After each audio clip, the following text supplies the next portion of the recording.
코지마 히데오는 2015년 10월 수십 년간 몸담았던 회사 코나미에서 퇴사했습니다. 이후 경쟁금지 조항이 풀리던 12월이 되자 코나미의 자회사이자 자신의 스튜디오였던 코지마 프로덕션을 독립 스튜디오로 다시 설립했으며 소니와 협력해 플레이스테이션4 독점 게임을 개발한다는 소식을 공개했습니다. 고작 6개월이 지난 2016년 6월 E3에서 그는 새로 준비하고 있던 한 게임의 트레일러를 공개하죠. I'm back! 그것이 바로 데스 스트랜딩이었습니다. 이후 개발을 이어가던 코지마 프로덕션은 2019년 11월 데스 스트랜딩을 정식 출시했습니다. 코지마가 코나미를 퇴사한 뒤에 완전히 새로운 IP를 세상에 선보이기까지 4년이 채 걸리지 않은 셈이죠. 더불어 당시 공개된 첫 번째 트레일러와 지금의 데스 스트랜딩 사이에 이질감이 없다는 점은 매우 인상적인데요. 이는 다시 말해 개발에 착수하기 전부터 이 세계관은 완성되어 있었다는 것, 그가 처음 생각했던 방향 그대로 제작되었다는 뜻으로 볼 수 있겠습니다. 아마도 그는 더 이상 어떤 간섭도 받지 않았을 테니까요. 그래서일까요? 코지마는 이 작품에서 자신이 하고 싶었던 모든 것을 다 해버린 것 같습니다. 그가 가지고 있던 신념과 철학, 그가 오래전부터 그려왔던 상상 속의 세상, 그가 느낀 상실과 단절 그리고 연결, 그 모든 것들이 담긴 게임 데스 스트랜딩입니다.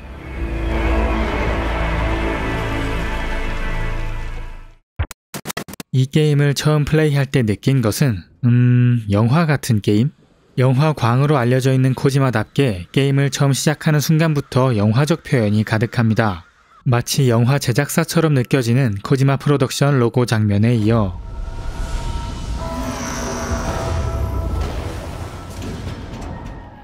그가 영감을 받았다고 알려진 아베 코보의 밧줄을 인용합니다. 그리고 이어 노먼 리더스의 독백과 함께 코지마가 그려낸 세상을 보여주고 이 작품에 출연하는 배우들의 이름을 띄우며 정말로 영화를 보는 듯한 경험을 선사합니다. 그리고 이어지는 알 수 없는 이야기와 세계관, 다소 어려운 용어들이 우리를 반깁니다. Chiral allergy. So you have dooms like me. I've got the extinction factor, but I think you got me beat.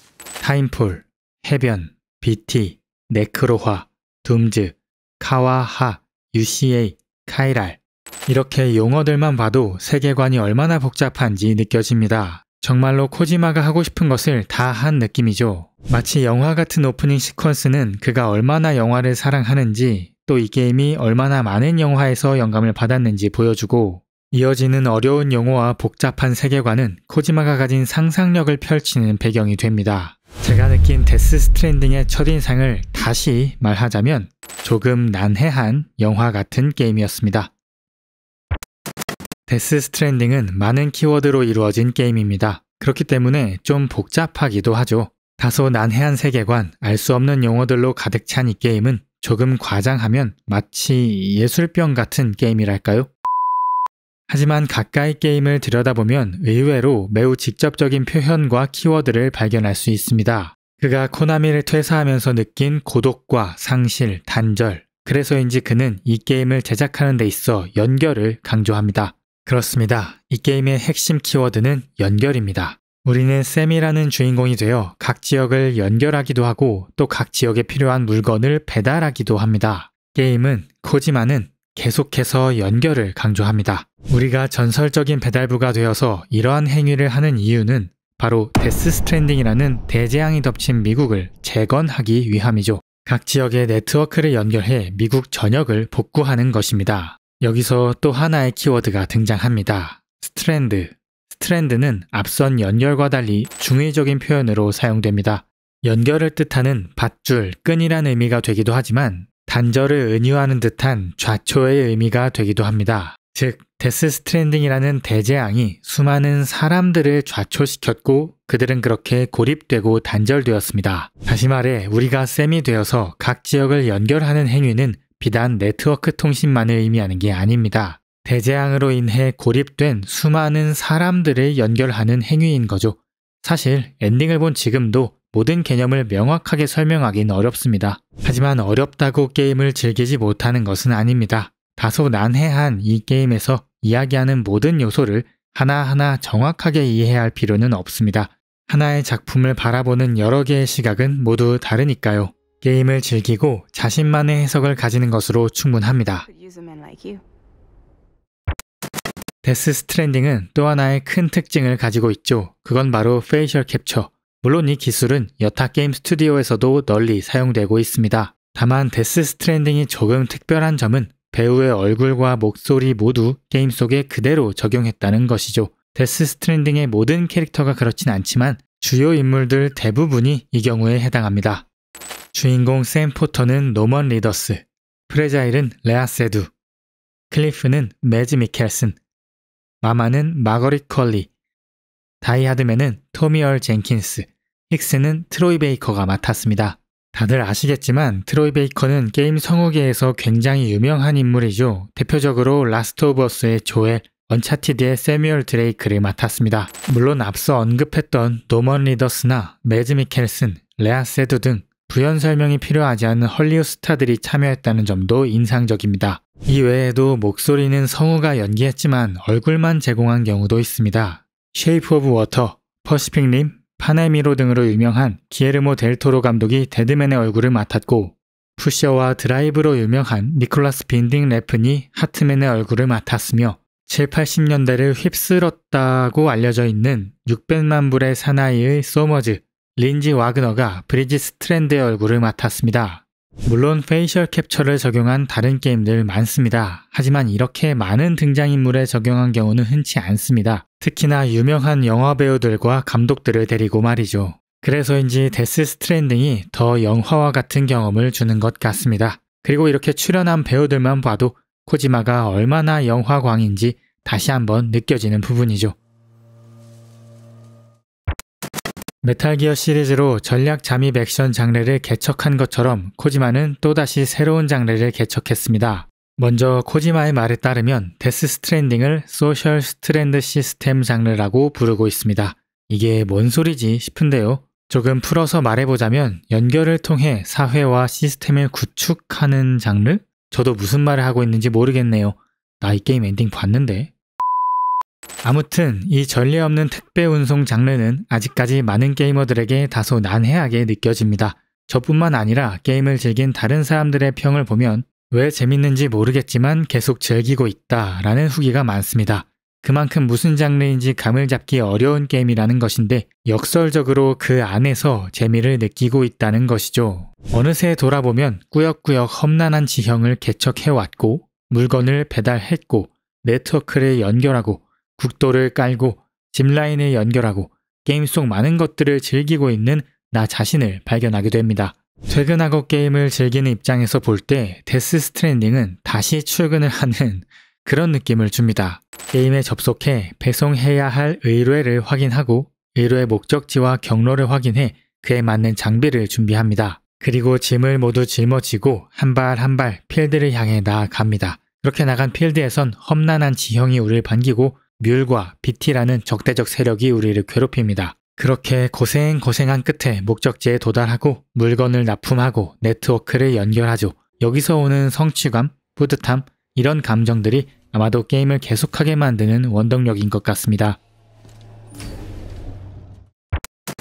앞서 소셜 스트랜드 시스템이라는 장르로 게임을 설명했습니다. 그냥 대놓고 말하자면 쿠팡맨 게임인데요.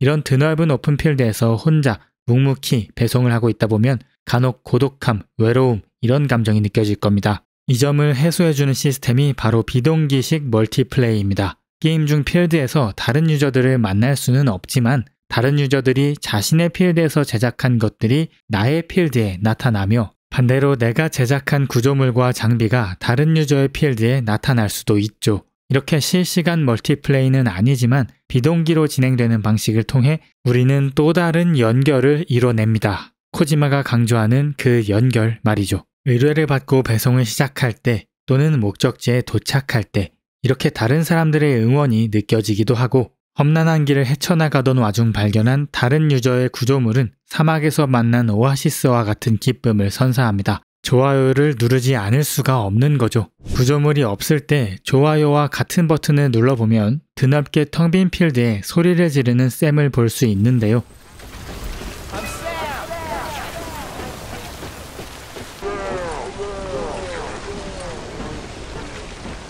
이 외침에 메아리가 치듯 또 다른 샘이 대답하는 연출을 보입니다. 저 넓은 필드 어딘가를 돌아다니고 있을 또 다른 유저를 연상케 하죠.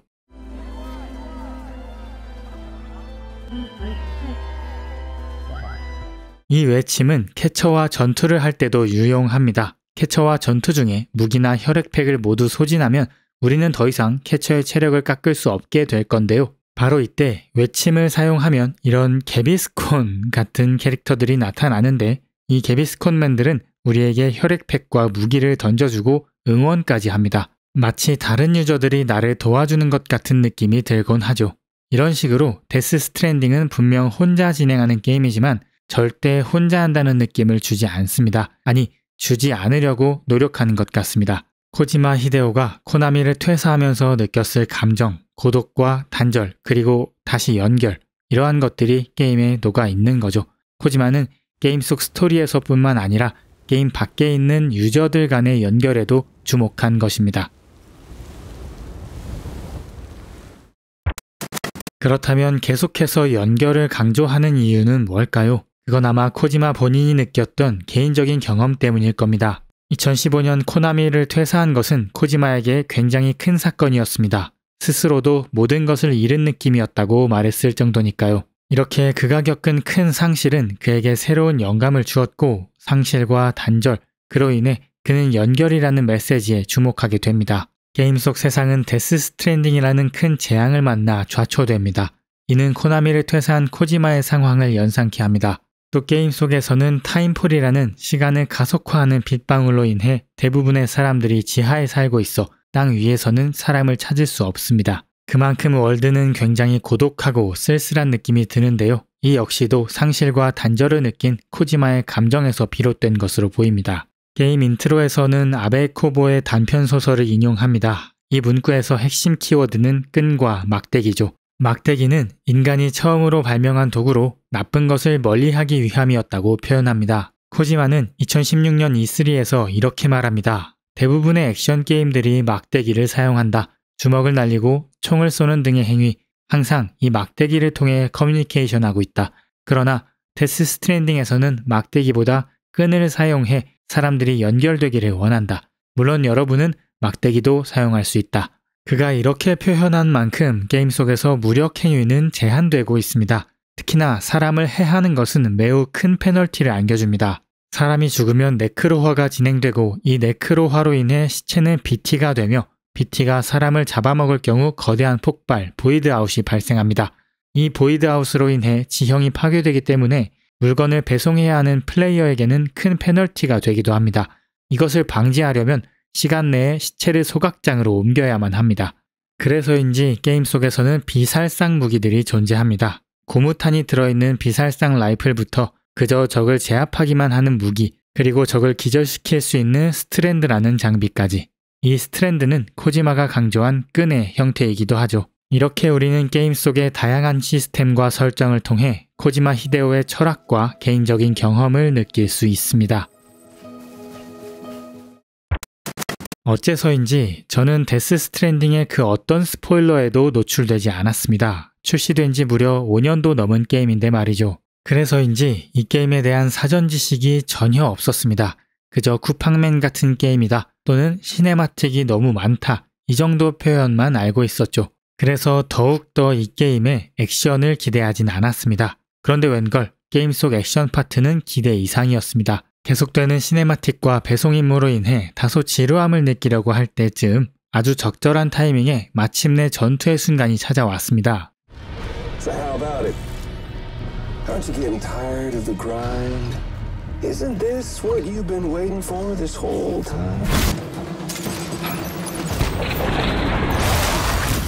거대한 BT, 캐처와의 전투에서 블러드 그레네이드의 성능을 맛본 뒤에는 오히려 일부러 BT에게 잡혀서 캐처와 보스전을 즐기기도 했습니다. 블러드 그레네이드를 캐쳐에게 맞췄을 때의 타격감과 연출, 최종적으로 캐쳐를 처치하는 데 성공했을 때의 그 쾌감, 더불어 카이랄 무더기와 타임폴이 멈춘다는 큰 보상까지, 이러한 점들이 BT와의 전투를 더욱 흥미롭게 만드는 요소였습니다.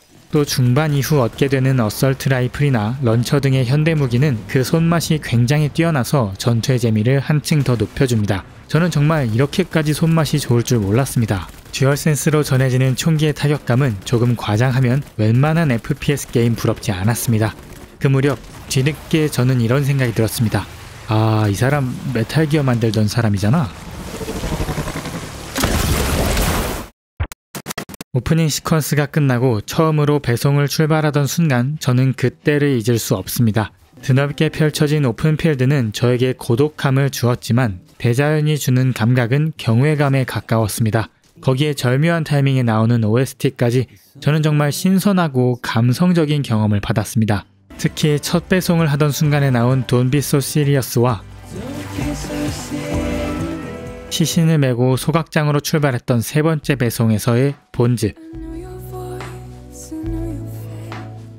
이때의 기억은 쉽게 잊을 수가 없을 정도입니다. 이렇게 진행 중 재생되는 음악은 획득한 것으로 처리되어 게임 중 한 번씩 들리게 되는 프라이빗 룸에서 다시 재생할 수 있습니다. 이때 음악을 틀어놓고 샤워를 한다거나 음료를 마시면서 다음 배송을 위한 재정비 시간을 가지는 것만으로도 큰 힐링이 됩니다. 그런데 데스 스트랜딩은 음악뿐만 아니라 작은 소리까지 모두 신경 썼습니다. 주변 환경음이나 착용한 장비의 소리, 주변의 상호작용 소리, 지면에 따른 발소리, 비비가 울고 웃는 소리까지 샘의 주변에서 일어나는 모든 소리들이 세세하게 들립니다. 데스 스트랜딩의 플레이 대부분은 이동으로 이루어져 있죠. 시네마틱 컷신을 제외하면 사실상 이동이 전부인데요. 그런 만큼 이동하는 과정에 있는 많은 디테일을 살린 것입니다. 움직임은 물론이고 그 중에서도 사운드에 크게 신경을 쓴 것이죠. 마지막으로 이 게임에서 가장 아쉬웠던 부분에 대해 이야기하겠습니다. 코지마는 데스 스트랜딩에 굉장히 독특한 세계관을 그려냈습니다. 이러한 점은 매우 강력한 특색이고 칭찬받을 부분입니다. 하지만 세계관이 복잡한 만큼 이를 설명하기 위한 리스크도 커지게 됩니다. 그리고 데스 스트랜딩은 이 리스크를 최소화하지 못했습니다. 너무 많은 시네마틱과 너무 많은 설명은 게임을 지루하게 만듭니다. 솔직히 말씀드리면 저는 게임하다가 2번 정도 졸았던 적이 있어요. 물론 몸이 피곤해서 그랬던 것도 있겠지만 지루한 설명이 너무 길어져서 그랬던 이유가 더 클 겁니다. 심지어 이 시네마틱에 모두 집중해도 알지 못하는 내용이 있습니다. 이런 경우에는 메일이나 인터뷰 메뉴를 열어서 읽어봐야 합니다. 게임 중에 텍스트를 읽기 싫어하는 플레이어라면 정말 많은 부분을 이해하지 못하고 넘어가게 될 겁니다. 정말 좋은 시나리오를 가진 게임이라면 플레이를 하는 것 그 자체로 세계관을 이해할 수 있어야 합니다. 우리가 젤다의 전설을 플레이하면서 느꼈던 것처럼 말이죠. 부디 2편에서는 설명이 조금 더 줄어들고 보다 이해하기 쉽게 진행되면 좋겠다는 그런 생각이 듭니다. 이제 곧 후속작이 출시를 앞두고 있습니다. 그래서 저도 지금까지 미뤄왔던 본편을 즐겨봤는데요. 또 간만에 제대로 빠져서 즐겼던 게임이었습니다. 후반부의 전개가 조금 아쉬웠다는 점만 빼면 전반적으로는 매우 만족하는 게임이었습니다. 혹시 저처럼 아직까지 데스 스트랜딩을 해보지 않으셨다면 지금이 바로 적기입니다. 후속작 출시 전이라 그런지 몰라도 요즘 많은 사람들이 플레이하고 있어 구조물 관리가 용이하거든요. 출시를 기다리면서 배송하시는 거 어떠실까요? 그럼 오늘 영상 여기서 마칩니다. 오늘도 시청해주셔서 감사합니다.